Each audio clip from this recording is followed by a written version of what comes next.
So if you're newly engaged, yay, congratulations. You're probably completely inundated with like so many things flying at you, what to do, how to start things off. So I'm not like an event planner or anything like that. However, I am a producer and a director in television production. I have been for, oh my gosh, like 11 years. And even though it's not a wedding that I'm planning, I know how to definitely get a set together with talent and crew, make sure you get a stylist, like the props, all that stuff is basically the same things that you're doing in a sense for your wedding. All right, so Nala decided to join us. I'm not sure for how long. She's gonna pretend she's eating.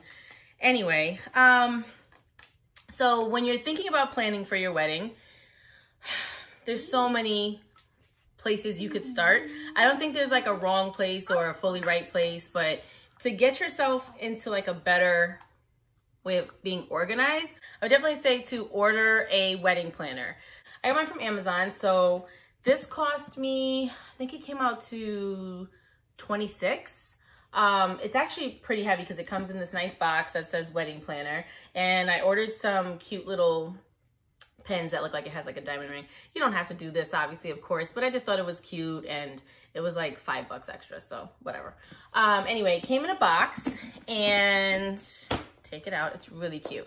So anyway, it has like all these planning checklists inside that I think are really cool. So like at the 12 months to go mark, the checklist would say, announce your exciting news, but you probably already did that before you started planning. But it says, pick your wedding date, determine your budget, which is another thing we'll talk about. Consider attending a local wedding show, something else I'll mention. And it says, hire a wedding planner. We'll talk about that too. Research and visit wedding reception venues. Decide on and invite your wedding party, and start formatting a guest list. So we can kind of start from where they started from, because I kind of followed the same plan, even though I didn't have the book just yet. But obviously, like I said, we've already announced it. So whenever you want to announce it before you start making plans or whatever, that's totally up to you. But most people announce it at least like a year in advance. Pick your wedding date. I will say this. We've gone to a few venues already, and we're already past certain stages where I'm okay to talk about this because we've already done it. But have a few wedding dates in mind. Have a few just because there may be some venues that you go to that you really, really want and love. And we've even found this, that we've gone to some venues because they're so popular that literally they've been booked for 2 years. Whether it's for a different event but most of the times it's for weddings. So don't get married to one particular date, pun intended. So the next thing after the wedding date, determine your budget. Now, for anyone who's watching who may not know the Ten family, we live in New York City.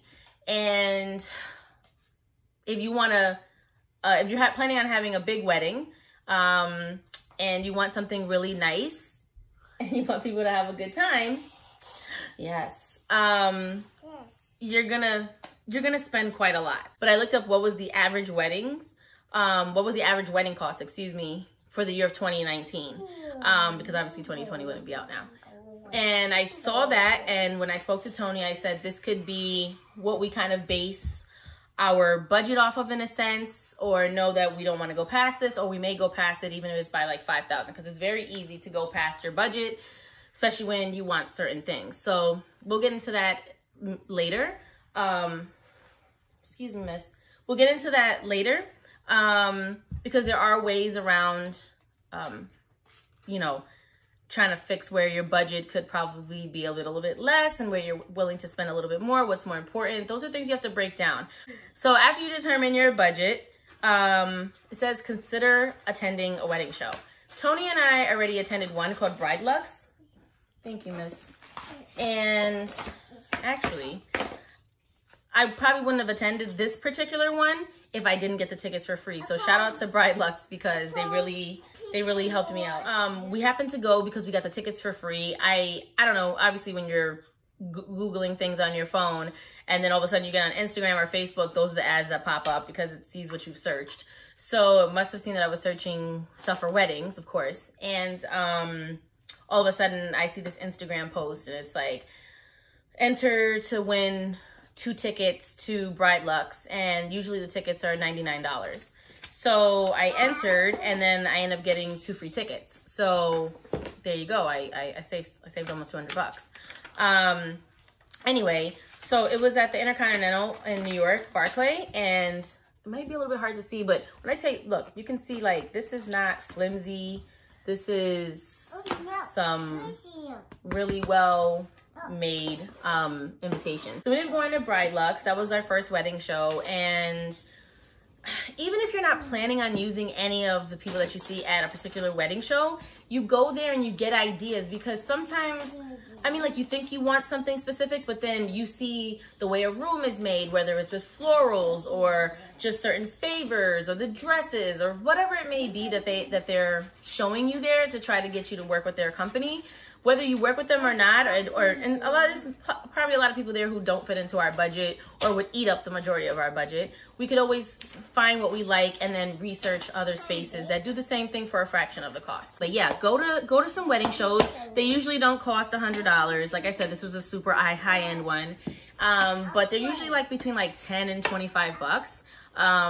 You can purchase the tickets ahead of time or show up, buy at the door. Sometimes they're like $5 more if you just decide like, hey, I'm just gonna go today or whatever. Do you want to hire a wedding planner? Obviously, if you hire a wedding planner, that's more of your budget coming out to hire this person to plan every single thing that you have in your head and make it come to life. It does take stress off of you, or it should take stress off of you if they're a good wedding planner. But I think most people like want to plan their own wedding, like really want to be involved in the day-to-day. And if you and your fiance are like really in sync with each other, like Tony and I are, I'm not saying there'll never be a stressful time planning, but it'll be fun. You could pick a wedding planner. They help you the whole way through. And budget-wise, you know, like I said, it just depends. I think it depends on the city you're in, what you're asking for, because I found that there's wedding planners and then there's the day of coordinators, and they don't help you plan your entire wedding. You do everything, but they take over about a month or a month to 2 months before you officially get married.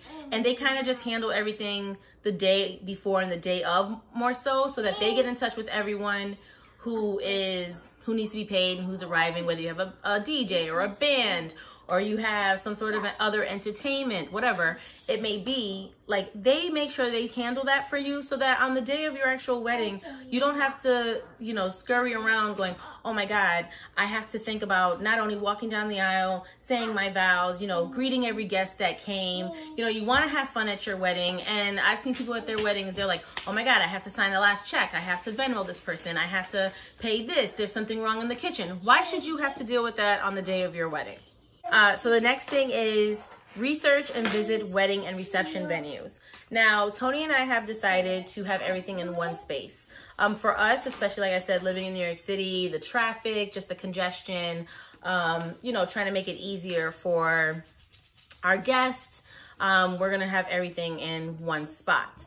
We made a whole list of venues, and based on what we talked about in terms of our budget and things that we would want in our wedding, whether it be outside or a rooftop or a garden, whatever, and the type of food we want and the ambiance. So we talked about all those things and then researched venues that kind of fit within what we're looking for. So even though I'm sure plenty of people already know, but there might be people who are watching who don't, you can go on The Knot.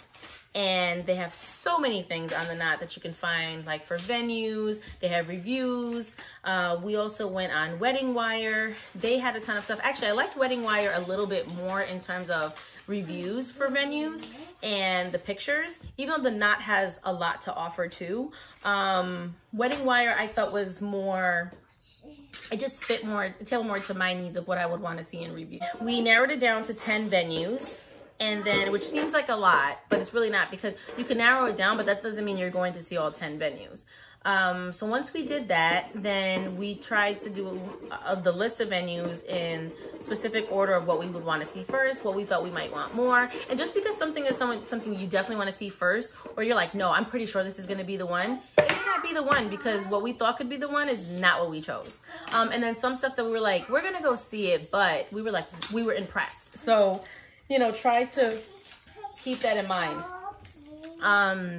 Anyway, so like I said, we narrowed it down to 10, and then we did a list of what we felt was more important to see first, / what had more of what we wanted. And then by the time like a few days went by and we discussed it a couple times, some of these hair is driving me crazy. And we discussed it a couple of times, we were down to 6 venues. And we were like, look, we love this. So once we did that, then I contacted every venue and then said, you know, hey, newly engaged, this is the date, these are the dates that we're looking for a year from now.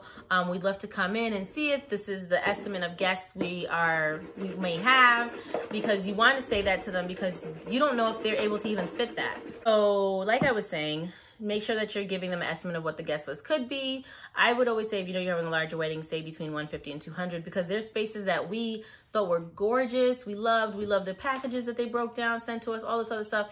And then they were like, sorry, we can only fit like 100 people in here. And I'm just like, well, that's not gonna work. So thanks for telling us ahead of time, because then we can cross you off the list and move on to the next place. So yeah, once you see the venues and you get a contract from them, and it's like a preliminary, contract, and it's breaking down all your numbers and what the taxes would be. And yes, guys, listen, wherever you live, there's gonna be, whether you do it at a hotel or a restaurant or wherever, there's gonna be administrative fees. You're gonna probably get something that's called a captain fee, which I didn't even know what that was, but it's almost like they're a director and they're like moving the staff around and having them do certain things. So I don't know why it's called a captain fee, but that's what it is. And then you're gonna have just like your gratuity and tax. You have to account for that. So a lot of places, especially if you have between 150 or 200 people, they're gonna go based off of whatever you're saying, so somewhere in the middle, and that's how they're gonna come up with like the tax and all that stuff. So you might be paying anywhere upwards of between $4,000 and $6,000 for like tax and gratuity and the administrative fee put together. So just know that, like, I think a lot of people, they get so surprised by these numbers, and I'm just like, well, people are doing your whole wedding, so they have to be paid. It just says decide on your wedding party after you see venues. Like I said, you could have decided this way before you even probably had an engagement ring on. And think about like how big you want that wedding party to be.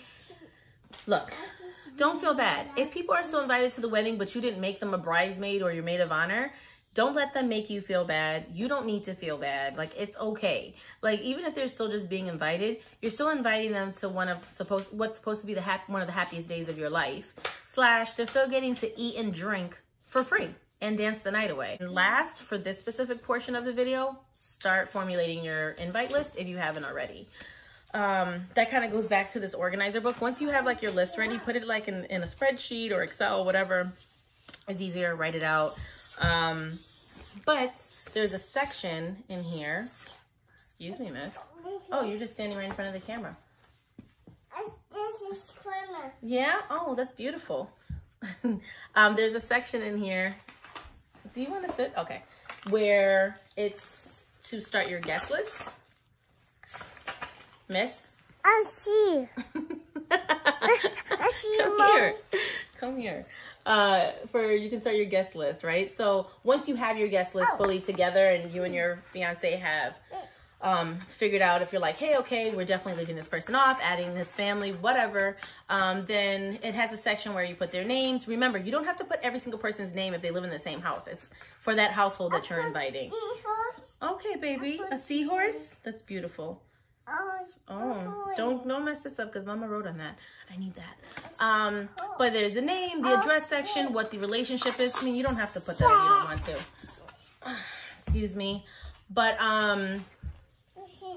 you can sit down, my love, but you're literally jumping in front of the camera. You don't have to put the relationship part. I feel like, I don't know. I think that's kind of not even necessary, but whatever, it's in there.